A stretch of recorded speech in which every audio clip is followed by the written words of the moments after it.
2024, 2025 ಮತ್ತು ಇದು 3ನೇ ವರ್ಷ ನಾನು ಶಿವಮೊಗ್ಗ ಜಿಲ್ಲೆಯಲ್ಲಿ ಈ ಜಾಥಾ ಕಾರ್ಯಕ್ರಮದಲ್ಲಿ ಭಾಗಿಯಾಗ್ತಾ ಇರೋದು. ಈ 3 ವರ್ಷಗಳಲ್ಲಿ ನಾನು ಕಂಡಂತಹ ಪ್ರಮುಖವಾದ ಬದಲಾವಣೆ ಏನು ಅಂತ ಹೇಳಿದ್ರೆ, ಸಾರ್ವಜನಿಕ ರಸ್ತೆಗಳಲ್ಲಿ ನಮ್ಮ ಶಿವಮೊಗ್ಗದ ಜನರು, ಇಲ್ಲಿ ಇರುವಂತವರು ಮತ್ತು ಇಲ್ಲಿಗೆ ಬರುವಂತವರು ರಸ್ತೆಗಳ ಮೇಲೆ ತಂಬಾಕು ಉಗುಳುವುದನ್ನು ಕಡಿಮೆ ಮಾಡಿದ್ದಾರೆ. ಅದನ್ನ ನೋಡಿದ್ರೆ ಬಹುಶಃ ತಂಬಾಕು ಬಳಕೆ ಕಡಿಮೆ ಆಗಿದೆ ಅನ್ನುವಂತ ಒಂದು ಸಂದೇಶ ನಮಗೆ ಸಿಗ್ತಾ ಇದೆ. ಅದಕ್ಕೆ ನಾನು ಶಿವಮೊಗ್ಗದ ಎಲ್ಲಾ ಜನತೆಗೆ ಮಾಧ್ಯಮ ಮಿತ್ರರ ಮೂಲಕ ಧನ್ಯವಾದಗಳನ್ನ ಅರ್ಪಿಸ್ತಾ ಇದ್ದೀನಿ. ಮೇಲಾಗಿ ಪ್ರಮುಖವಾದ ವಿಷಯ ನಾವೇನ್ ಮಾಡಬೇಕು ಅಂತ ಹೇಳಿದ್ರೆ, ಈಗ ಸಾರ್ವಜನಿಕರಿಗೆ ಒಂದು ಜಾಗೃತಿ ಬಂದಿದೆ. ನಾನು ತಂಬಾಕು ಉತ್ಪನ್ನವನ್ನು ಬಳಸಬಾರದು. I should not smoke cigarette, I should not chew tobacco. This awareness has reached all the public. But innocent children are there in school who would be thinking that it is fashion to have access to tobacco products. ನಾವು ಈ ತಂಬಾಕು ಉತ್ಪನ್ನಗಳನ್ನು ತಗೊಂಡ್ರೆ, ಬಾಯಲ್ಲಿ cigarette ಇಟ್ಟು ಹೊಗೆ ಬಿಟ್ರೆ ಬಹಳ ಚೆನ್ನಾಗಿ ಕಾಣ್ತೀನಿ, ನಾನೇ ಒಬ್ಬ ಹೀರೋ ಅಂತ ಹೇಳಿ ಅವರು ತಿಳ್ಕೊಳ್ತಾರೆ. ಅಂಥವರಿಗೆ ಜಾಗೃತಿಯನ್ನು ಮೂಡಿಸುವಂತ ಕಾರ್ಯ ಆಗಬೇಕು. ಹೇಗೆ ಅಂತ ಹೇಳಿದ್ರೆ, ಮುಗ್ಧವಾದಂತಹ ಮಕ್ಕಳು ಅತಿ ಬೇಗವಾಗಿ ಅವರಿಗೆ ಚೆನ್ನಾಗಿದೆ ಇದನ್ನ ತಗೊಳಪ್ಪ ಅಂತ ತಗೊಳ್ಬಿಡ್ತಾರೆ. ನಾನೊಂದು ಚಾಕ್ಲೇಟ್ ಕೊಡ್ತೀನಿ ನಿನಗೆ, ಇದನ್ನ ತಗೊಂಡೋಗಿ ಬೇರೆಯವ್ರಿಗೆ ಕೊಡಪ್ಪ ಅಂತ ಕೊಟ್ಬಿಡ್ತಾರೆ.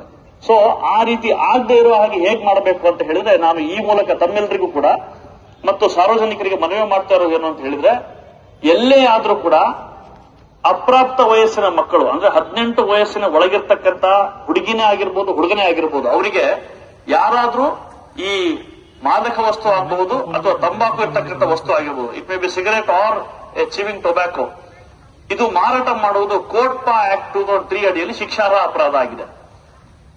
ಅದಷ್ಟೇ ಅಲ್ಲದೆ ಆರೋಗ್ಯದ ಮೇಲೆ ತುಂಬಾ ದುಷ್ಪರಿಣಾಮ ಬೀಳುತ್ತೆ. ಆ ಎಳೆಯ ದೇಹದ ಮೇಲೆ ತುಂಬಾ ಭಾರಿ ದುಷ್ಪರಿಣಾಮ ಬೀಳುತ್ತೆ. ಹಾಗಾಗಿ ನಾನು ಈ ಮಾಧ್ಯಮದ ಮೂಲಕ ಎಲ್ರಿಗೂ ಮನವಿ ಮಾಡೋದೇನು ಅಂತ ಹೇಳಿದ್ರೆ, ಮಕ್ಕಳಿಗೆ ಎಲ್ಲಾದ್ರೂ ಯಾರಾದ್ರೂ ಇಂಥ ಒಂದು ಮಾದಕ ವಸ್ತು ಆಗಿರ್ಬೋದು ಅಥವಾ ತಂಬಾಕು ವಸ್ತು ಆಗಿರ್ಬೋದು ಮಾರಾಟ ಮಾಡ್ತಾ ಇದ್ದಾರೆ ಅಂತ ಗೊತ್ತಾದ್ರೆ ನಾವೇನ್ ಮಾಡ್ಬೇಕು ಸರ್, ನಾವ್ ಯಾರಿಗೂ ಹೇಳಲಿಕ್ಕೆ ಹೋಗ್ಲಿಕ್ಕೆ ಸಮಯ ಆಗುತ್ತೆ ಅನ್ನುವಂತ ಒಂದು ಭಯ ಬೇಡ.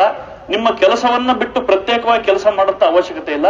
2 ಸಂಖ್ಯೆಗಳಿದ್ದಾವೆ. I will tell you 2 numbers through which you can access authorities, and let me tell you frankly, I am very proud to say all the statutory authorities including health department, police department, child rights department, they are all active in rescuing and protecting child rights. So ಈ ನಿಟ್ಟಿನಲ್ಲಿ 1098, please remember this number 1098. This you can contact whenever you see an access being given to a minor child to tobacco products. Secondly, if there is any sale of tobacco products near the school premises, if that is so, then you can definitely access this public eye WhatsApp number. This is maintained by police department. Police ಇಲಾಖೆಯಲ್ಲಿ public I ಅನ್ನುವಂತಹ ಒಂದು WhatsApp ಸಂಖ್ಯೆ ಇದೆ.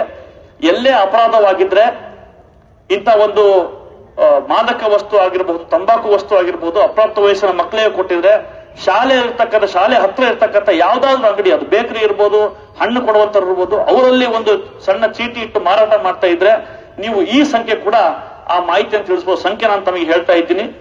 ನಿಮ್ಮ ಹತ್ರ mobile ಇದ್ರೆ mobile ದಾಖಲು ಮಾಡ್ಕೊಳ್ಳಿ. You can record this number in your mobile. Any kind of offence you can report to this number. The number is 8277982900. I will repeat it very fast. 8277982900. Apart from 1098, you have this number. ಈ 1098 ಸಂಖ್ಯೆಗೆ ಮತ್ತು ಈ public I WhatsApp ಸಂಖ್ಯೆಗೆ ಆಗುವಂತ ಅಪರಾಧಗಳ ಬಗ್ಗೆ ತಾವು ಮಾಹಿತಿಯನ್ನ ಕೊಟ್ರೆ, ಬಹುಶಃ ಈಗೇನು ವಯಸ್ಕರಿಗೆ ಜಾಗೃತಿ ಮೂಡಿದೆ, ನಾವು ಧೂಮಪಾನ ಮಾಡಬಾರ್ದು, ತಂಬಾಕು ನಾವು ಸೇವನೆ ಮಾಡಬಾರ್ದು ಅನ್ನುವಂಥದ್ದು, ಆ ಜಾಗೃತಿ ಮಕ್ಕಳಿಗೂ ಕೂಡ ತಲುಪುತ್ತೆ. ಮಕ್ಕಳಿಗೆ ಯಾರಾದ್ರೂ ಆಮಿಷ ಒಡ್ಡಿ ಅಂತ ತಂಬಾಕು ಉತ್ಪನ್ನ ಕೊಡ್ತಾ ಇದ್ರೆ ಅಂತಹ ವ್ಯಕ್ತಿಗಳ ವಿರುದ್ಧ ಕ್ರಮ ಕೈಗೊಳ್ಳಲಿಕ್ಕೆ ಇಲಾಖೆಗಳಿಗೆ ಮಾಹಿತಿಯನ್ನ ಕೊಡಬಹುದು. ಈ ವಿಷಯವನ್ನ ಗುಪ್ತವಾಗಿರ್ತದೆ ಇಲಾಖೆಯವರು. ಇದು ಬಹಳ ಮುಖ್ಯವಾದಂತಹ ಒಂದು ಅಂಶ. Any person who informs any incident of offence on this number will be kept confidential. You will not be exposed. So don't be worried about you being subsequently harassed or prejudiced by the person who will be standing in the position of an accused. ಧೈರ್ಯವಾಗಿ ಯಾವುದೇ ಬಿಡೆ ಇಲ್ಲದೆ ಈ 2 ಸಂಖ್ಯೆಗಳನ್ನ ಬಳಸಿ ಅಂತ ಹೇಳ್ತಾ, ಈ ಒಂದು ಜಾಥಾ ಕಾರ್ಯಕ್ರಮವನ್ನು ಯಶಸ್ವಿ ಮಾಡಲಿಕ್ಕೆ ನಮ್ಮ ಭಾರತೀಯ ವೈದ್ಯಕೀಯ ಸಂಘ ಮತ್ತು ಆರೋಗ್ಯ ಮತ್ತು ಕುಟುಂಬ ಕಲ್ಯಾಣ ಇಲಾಖೆ ಎಲ್ಲರೂ ಕೂಡ ಮತ್ತು ನಮ್ಮ Subba institute of medical sciences ಸೇರಿಬಿಟ್ಟು ಈ ಕಾರ್ಯಕ್ರಮವನ್ನು ಯಶಸ್ವಿಗೊಳಿಸಿದ್ದೀರಿ. ನಾನು ತಮಗೆಲ್ಲರಿಗೂ ಧನ್ಯವಾದಗಳನ್ನು ಅರ್ಪಿಸಿ ನನ್ನ ಮಾತನ್ನು ಮುಗಿಸ್ತೇನೆ. ಜೈ ಹಿಂದ್, ಜೈ ಕರ್ನಾಟಕ.